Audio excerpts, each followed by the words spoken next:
नमस्कार। आज के इस वीडियो में आप सबका स्वागत है। आज हम पढ़ेंगे शाक थेरेपी का अर्थ और शाक थेरेपी के परिणाम। तो शाक थेरेपी का अर्थ होता है आघात पहुंचाकर काम करना। यानी शाक थेरेपी से ये आशय है कि देश में परिवर्तन धीरे धीरे ना करके आमूल चूल एकाएक परिवर्तन करना। और ये परिवर्तन कहाँ हुआ था? तो रूसी गणराज्य में हुआ था। सोवियत संघ के विघटन के पश्चात रूसी गणराज्य अपने देश को आगे बढ़ाने के लिए इसी शाक थेरेपी को अपना करके चले थे। यहाँ परिवर्तन लाने के लिए निजी स्वामित्व को स्वीकार किया गया, वित्तीय खुलापन को स्वीकार किया गया, मुक्त व्यापार, अन्य देशों के साथ व्यापार करने की भी बात चली और मुद्राओं की आपसी परिवर्तनशीलता पर बल दिया गया। इससे पहले हम देखते हैं कि सोवियत संघ में जो सोवियत गणराज्य था, यहाँ पर संपत्ति में हर चीज़ में राज्य का ही नियंत्रण होता था। कृषि में, संपत्ति में, शिक्षा संस्था में, हॉस्पिटल में, सब पर राज्य का ही नियंत्रण होता था। निजी लोगों का यहाँ पर कोई बोलबाला नहीं था, कोई औचित्य नहीं था। तो इसी को परिवर्तन करते हुए अब राज्य के परिवर्तन को हटा करके निजी व्यक्तियों के हाथों में परिवर्तन, निजी व्यक्ति के हाथों में इन सबको अब सौंपा गया। ये कहलाता है शाक थेरेपी। शाक थेरेपी के अंतर्गत सभी गणराज्यों में एक साथ परिवर्तन किया गया। इसमें क्या परिवर्तन किया गया? तो सबसे पहले राज्य की संपदा पर सरकार का अधिकार था, राज्य का अधिकार था। अब निजी हाथों में इसको सौंप दिया गया। दूसरा है व्यावसायिक स्वामित्व में निजी हाथों की भागीदारी बढ़ी। यानी व्यापार व्यवसाय में अब सरकार का कोई रोल नहीं था, केवल निजी जो कंपनी थी इनका ही अब भूमिका बढ़ने लगा। फिर सामूहिक कृषि फार्मों को अब निजी कृषि फार्मों में बदला जाने लगा। पहले जो सामूहिक खेती होती थी अब उसको निजी खेती में परिवर्तित कर दिया गया और पूंजीवादी पद्धति से अब खेती होना प्रारंभ हो गया। यानी पूंजीवादी, जैसे पूंजीवादी देश करते हैं खेती, उसी प्रकार से अब यहाँ पर खेती करना प्रारंभ हो गया। तो ये जो शाक थेरेपी है, ये सोवियत जो संघ है इसका पतन हुआ था, इसके बाद जो विभिन्न गणराज्य थे इनके द्वारा अपनाया गया था। तो शाक थेरेपी के कौन कौन से परिणाम हुए? तो 1990 में ये अपनाई गई थी शाक थेरेपी, जिसको जनता को उपभोग के उस आनंद लोक तक नहीं ले गई जिस तक जनता चाहती थी। 1990 में अपनाई गई थी, इसके बाद भी इसको अपनाते चले गए। तो जनता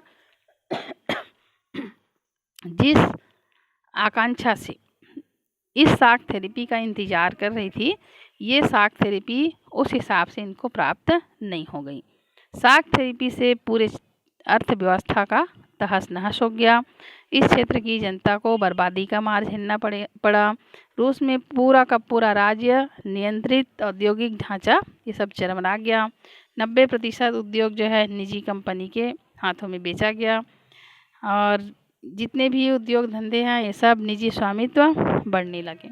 तो इन्हीं सब कारणों से इसको इतिहास की सबसे बड़ी गराज सेल के नाम से जाना जाता है। जितने भी महत्वपूर्ण उद्योग है ये कम करके आंकी गई और औने पौने दामों में बेच दिया गया। महाबिक्री पर जो वहाँ के लोग थे इनको अधिकार दिया गया, सभी नागरिकों को अधिकार दिया गया कि इन उद्योग धंधों को लेने के लिए आप आगे आ सकते हैं। लेकिन अधिकांश नागरिकों ने क्या किया? अपने अधिकार पत्र को काला बाजारियों के हाथों बेच दिया, क्योंकि उन्हें धन की ज़रूरत थी।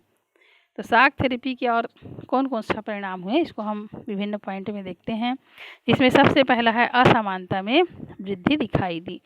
तो निजीकरण के कारण भूतपूर्व जितने भी सोवियत संघ के गणराज्य हैं इनके बीच अमीर और गरीब की खाई जो है ये बढ़ने लगी, जिसमें पुराना व्यापारिक ढांचा नष्ट हो गया। उनके स्थान पर नया व्यापारिक ढांचा का स्थान नहीं दिया गया। इन्हें पुराने व्यापारिक ढांचा को तो नष्ट कर दिया गया लेकिन वैकल्पिक स्थान नहीं दिया गया, जिससे क्या है सोवियत संघ के खेमे के देशों की अर्थव्यवस्था चरमरा गई और वहाँ लोगों को बेहतर जीवन की अपेक्षा बर्बादी का सामना करना पड़ा। इसमें ये इसी कारण से क्या है?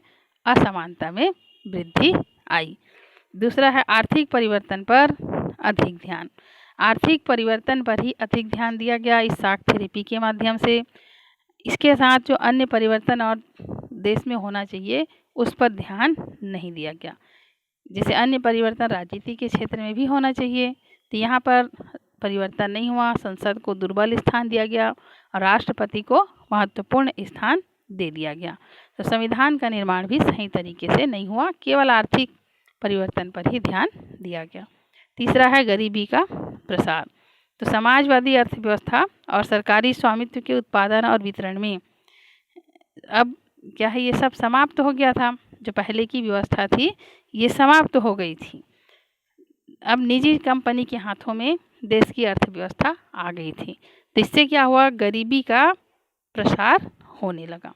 इसमें वस्तुओं की कीमत बाजार के आकार पर पहले निश्चित होती थी, लेकिन अब निजी कंपनी के हाथों में जाने से अधिक दामों में वस्तु इन देशों को मिलने लगा। यानी पहले जैसे हम पढ़े हैं कि सोवियत संघ में रियायती दरों पर लोगों को वस्तुएं प्राप्त होती थी। अब पूंजीवादी अर्थव्यवस्था होने के कारण वस्तुओं की कीमत में बढ़ोतरी हुई। अब कोई रियायती दर पर इनको वस्तु मिलना नहीं नसीब हुआ, जिसके कारण क्या हुआ, इनको अधिक दामों में वस्तु खरीदना पड़ा और गरीबी का प्रसार हुआ। फिर असंतोष की भावना का विकास। निजीकरण और पूंजीवादी व्यवस्था के अपनाए जाने के कारण गरीब अमीर का भेद बढ़ा। दोनों के बीच की खाई जो है चौड़ी हो गई। इससे गरीब लोगों में असंतोष की भावना पनपने लगी। गरीब व्यक्ति यह महसूस करने लगा कि साम्यवादी शासन व्यवस्था में भले ही हमको स्वतंत्रता नहीं थी, लेकिन कम से कम 2 समय खाना मिलता था, जो कि अब कठिन हो गया है क्योंकि सारी व्यवस्था निजी हाथों में चली गई है। और कई देशों में माफिया वर्ग उभर कर सामने आया, जो बीच का बिचौलिया बन करके खूब पैसा कमाया, मुनाफा कमाया और गरीब वर्ग का शोषण किया। 5वां परिणाम ये हुआ, रूसी मुद्रा रूबल में गिरावट आई। साख थेरेपी के कारण महंगाई जो है बहुत ज़्यादा बढ़ने लगी। रूसी मुद्रा में जो रूबल है इसमें गिरावट आने लगी। लोगों को अपने दैनिक जीवन में खर्च करने के लिए जितना अपना जमा पूंजी है इसको निकालना पड़ा। तो धीरे धीरे सबकी जमा पूंजी समाप्त हो गई, ये लोग निर्धन हो गए। और अंतिम है खाद्य सुरक्षा, नहीं 6वां है, अंतिम नहीं है, खाद्य सुरक्षा की समाप्ति। साख थेरेपी के कारण सामूहिक खेती प्रणाली की व्यवस्था समाप्त हो गई। अब लोगों को खाद्यान्न सुरक्षा भी समाप्त हो गई। यानी जो खेती है उस पर नियंत्रण हो गया निजी कंपनी का, सरकार का नियंत्रण जाता रहा। पहले सरकार के नियंत्रण में थी तो सरकार अपने नागरिकों को कम रियायत दर पर ये जितनी भी जो ज़रूरत की वस्तु है उसको उपलब्ध करवाती थी, लोकतांत्रिक तरीके से, सार्वजनिक वितरण प्रणाली के तरीके से। लेकिन अब निजी कंपनी के हाथों में जाने से ये व्यवस्था भी समाप्त हो गई, जिससे क्या है, खाद्यान्न की समस्या उत्पन्न होने लगी। रूस ने अब खाद्यान्न का आयात करना प्रारंभ कर दिया क्योंकि पुराना व्यापारिक ढांचा टूट गया था और उसके स्थान पर कोई वैकल्पिक व्यवस्था नहीं हो पाई थी। और अंतिम है, लोकतांत्रिक संस्थाओं के निर्माण को प्राथमिकता नहीं। सोवियत संघ से जो अलग हुए गणराज्य थे, इन्होंने लोकतांत्रिक जो संस्था है, इन्हें अपने देश में राजनीतिक व्यवस्था में परिवर्तन के लिए लोकतांत्रिक संस्था को महत्व नहीं दिया, कोई प्राथमिकता नहीं दिया गया। यदि चाहते तो इसी बीच में यहाँ पर लोकतंत्र स्थापित हो सकता था, लेकिन ये लोग ऐसा नहीं किए। सभी देशों ने जल्दबाजी में संविधान को तैयार किया और रूस सहित अधिकांश देशों ने राष्ट्रपति को कार्यपालिका प्रमुख बनाया, यानी राष्ट्रपति को सारे अधिकार सौंप दिया और उनके हाथों में ही अधिकांश शक्ति प्रदान कर दी गई। संसद को, जो जनता की आवाज़ होती है, इसको कम शक्ति प्रदान किया गया। ये अपेक्षाकृत एक कमज़ोर संस्था बन करके रह गई। ये 7 परिणाम हुए साख थेरेपी के परिणाम। और इसी बीच में आगे हम पढ़ेंगे तनाव एवं संघर्ष का दौर। इसमें